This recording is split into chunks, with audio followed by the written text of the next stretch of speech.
Trampling thunders across the land behind you. No matter how fast you run or cleverly you try to hide, you hear the constant panting of the rampaging beast behind you. You run and run until your legs ache and your heart feels like it might explode.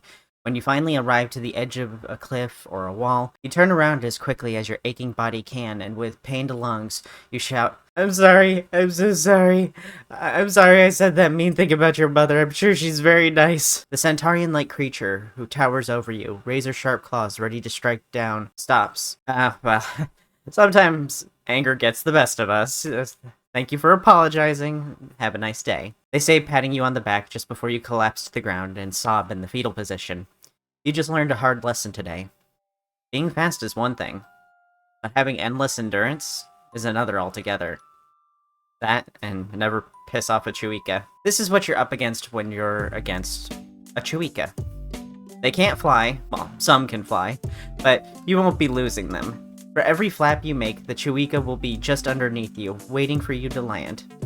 Should you decide to land in a tree or high on a cliff, that won't necessarily provide you safe harbor from the Chuikha, as they're as good at climbing and jumping as they are at running, and due to some magical advantages, they never really tire. This is in spite of them preferring to not use magic or being naturally proficient with it. Their primary form of attack comes from their long club-like arms and the long sharp claws affixed to their ends. There are Chuikha who can learn magic, and, well, all the more reason to not anger one. The Chuikha Ball take great pride in their physical ability and are known for their sporting events. These events are near synonymous with the culture and identity of Chuikha, and for the Chuikha Ball people, their attendance to these events is pretty much mandatory. Among Earthicans, sports are considered a hobby or a pastime for the young, or a job for the old. Unless you're what I heard some Earthicans call a rich asshole, who spends more time on green grass than with their family. I think they called the sport golf, but that's also a body of water, so I have no idea what that means. Anyway, for Earthicans, sport is a hobby for the young and a job for the middle-aged, or less than middle-aged. But among Chuikha, their strength isn't lent to them by youth, rather the magical charges on their body. A young Chuikha doesn't fare any better in a sport than the old, so in many instances, these sports are actually dominated by the elderly, who are experienced from the generations they've had to hone their craft. While we're on the subject of chargers and their physical ability, let's discuss the premier points of their anatomy. As mentioned previously, the Chuikha Ball's main feature is their body shape. They're easily identifiable by the centaur-shaped body. Furries call this body type Tar, taking the last half of centaur, which means a bipedal humanoid from the waist up, and the lower body of a bipedal creature being replaced with a quadruped. For the average Chuikha, this tar body shape still primarily reflects that of the ancient Greek centaur, taking on a horse-like lower body, albeit without a tail and clawed feet, lending to a more powerful and speedy frame. This body is usually matte in texture, and the body shape can sometimes change due to the addition of exoskeletons, tails, and wings. Their body shape can also be changed with their bipedal variant, which looks much less intimidating and much more spacey and ethereal. The other more defining feature is also the source of their bottomless well of endurance and youth, the cores and chargers. On the chest of each Chuikha is a spherical core half embedded in their flesh, functioning much like a heart but worn rather than inlaid. These cores are usually made of hard but naturally occurring materials, such as clay, with less common hard rock and brittle metals. If you want an idea of what this would look like, a core being made out of essentially dirt, I recently made a sphere with clay and dirt called Dorodongo. So this is kind of what it would look like. Kind of crazy how this is just made out of dirt. In addition to their core, Chuikha have haste chargers on their hind legs, which generate an energy referred to by the Chuikha Ball as haste. Shrimply, as they run and perform physically, they convert part of that kinetic energy into a magical energy that keeps them going. They, of course, still need to eat and sleep to restore energy, but their chargers are powered by physical activities. This is part of why Chuikha competitors who are old outperform the young. They've had more time to figure out how this energy works and how best to manipulate it to their advantage. While cores, chargers, and their body shape are their most identifying traits, there are some additional traits that help separate them from other similar species, such as their horns having a long and ribbed appearance, lending to a terrifying and demonic or draconic appearance. These horns grow quickly, matching the rate at which they regrow their hair, and are just as stylable through exposure to heat, much like a blacksmith reforms metal into blades. Sometimes this results in breakage, but don't worry about a bad horn style. Like hair, it'll just grow right back. Next to their horns are their bat-like ears that curve either upwards or downwards, getting narrower the longer they are. If the tales of the Chuikha's endurance didn't discourage you from messing with them, then maybe their intimidating appearance might. Hair for them is pretty standard of most hair-having races. It grows on the head, sometimes as a mane or down their back. Their eyes come in dark with colored pupils and irises and darkened sclera.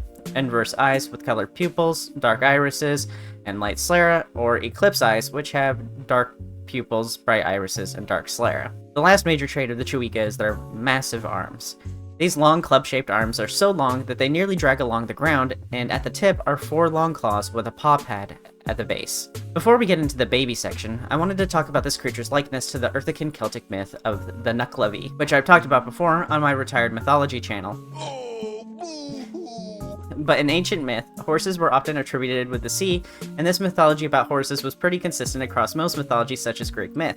In Greek myth, they believe that Poseidon is responsible for horses, whereas Zeus bangs them. The Nuckelavee, of course, originates from the sea and is a great, tall, malevolent creature who seeks to destroy any creature unfortunate enough to cross it. Since I've told this myth before, here's the story taken straight from my video on Carfunkel about the Nuckelavee. The story of the Nuckelavee is a story of near misses, deadly encounters, and rotten crops. Our main character today is Nuckelavee itself, a giant man and horse fused together as if the man were riding the horse, but fused at the waist with no sign of the man's legs, as if grafted on by some sick science experiment. Its human head so large and overgrown, it rolls lazily about from shoulder to shoulder, as if struggling to hold its massive head up. The horse itself having one large red eye in the center of its head, and flippers affixed to the base of its legs. Both are without flesh, only being a creature made of muscle with long, gangly arms that nearly scrape the ground. The Nuckelavee is so dangerous and terrifying that until recently, it was believed it was unsafe to even mention the name for fear of attracting his attention. For our story, we have the retelling of a man named Tomas and his encounter with the Nuckelavee. Tomas was out late one night, a beautiful, though moonless and starlit night. Tomas's road lay close by the seashore as he entered a part of the road that was hemmed on one side by the sea, and on the other by a deep freshwater loch. He saw some huge object in front, and moving towards him. What was he to do? He was sure that it was no earthly thing that was steadily coming towards him. He could not get to either side, and to turn his back to an evil thing he had heard was the most dangerous position of all. So Tamas said to himself, "The Lord be about me, and take care of me, as I am out of no evil intent this night." Tamas was always regarded as rough and foolhardy. Anyway, he determined, as the best of two evils, to face the foe, and so walked resolutely yet slowly forward.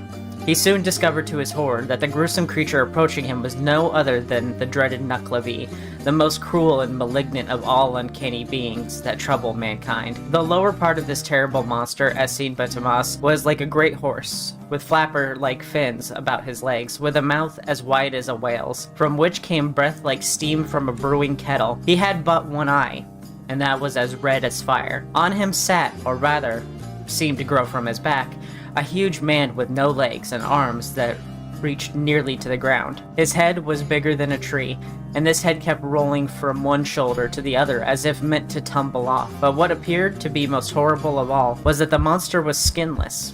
This utter want of skin adding much to the terrific appearance of the creature's naked body. The whole surface of it showed only red, raw flesh, in which Tomas saw blood, black as tar, running through yellow veins, and great white sinews, thick as horse tethers, twisting, stretching, and contracting as the monster moved. Tomas went slowly in mortal terror, his hair on end, a cold sensation like a film of ice between his scalp and his skull, and a cold sweat bursting from every pore. But he knew it was useless to flee, and he said if he had to die, he would rather see who killed him than die with his back to the foe.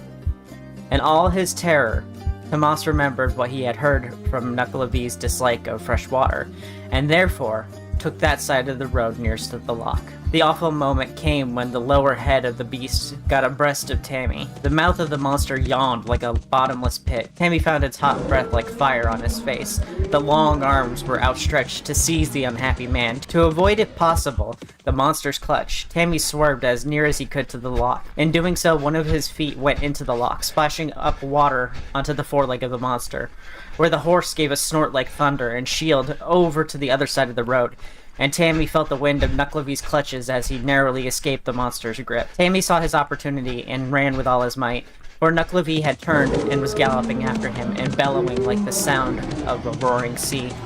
In front of Tammy lay a rivulet, through which the surplus water of the lock found its way to the sea, and Tammy knew if he could only cross the running water, he was safe. So he strained every nerve. As he reached near the bank, another clutch was made at him by the long arms. Tammy made a desperate spring and reached the other side, leaving his bonnet in the monster's clutches. Nuckelavee gave a wild, unearthly yell of disappointed rage as Tammy fell senseless on the safe side of the water. In Scottish folklore, water was to be feared, respected, and cherished. Unknown depths with equally unknown beasts and monsters, numerous dangers such as water horses, drowning, tides to carry a person and their life away.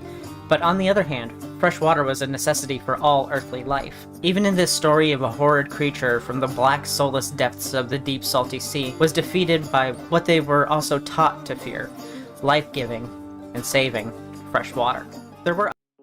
Sounds pretty similar to the Chuikha, right? I don't think this makes the species unoriginal or anything like that. People borrow from other stories all the time. What makes them original is how they change them, and Chuikha are elaborated on in a way that makes them stand out from the Nuckelavee. Also, all we have on Nuckelavee is the one story that I told you, and other works and references in media and games. So I think what Chuikha does here is cool because I've been wanting more from the Nuckelavee, and I like this original species. I like original species in general. This is a good mix between two things that I like: mythology and original species. Baby Chuikha. Babies aren't all that different from adult Chuikha, with many of their traits carrying over to their larger adult forms. Things like ears and cores are full size and they grow into them, much like a puppy with their big paws.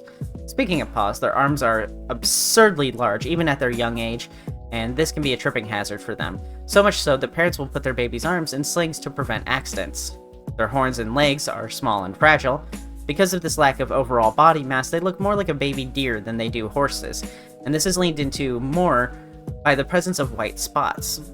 Like Earthican deer, these spots are an adaptation made to make them look like the forest floor, dappled in sunlight breaking through the canopy of the leaves above.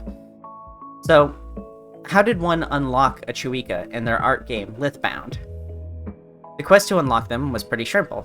You draw a baby or young Chuikha with freshly styled horns. Next is the origin story. You may find it weird that I didn't put this story in the beginning of the video, because it's an origin story, so you would think the beginning would go at the beginning. But I'll read the story for you word for word, and you'll probably get why I didn't put it at the beginning. Long ago, 3 warring nations ruled over all the land. They were all equally matched with advanced technology and numbers within the military. Each nation ruled a land which contained a rich amount of resources unique to each. Foolishly, the 3 nations created an obnoxiously competitive barter system. All 3 nations suffered and began to attempt to take another's supply by force. Each nation's forces were equal to one another, and many lives were lost both through combat and lack of resources. Eventually, all 3 proposed a truce.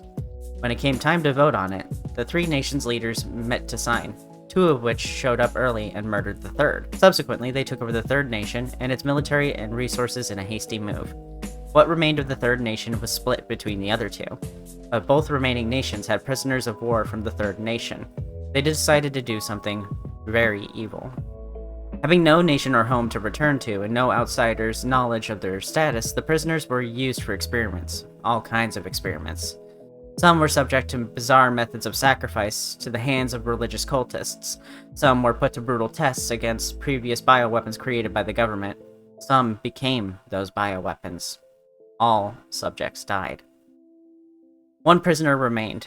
The group's given platform for their dastardly experimentation were at odds. They all believed that they were at the cusp of their findings and that they would make a breakthrough with one last test.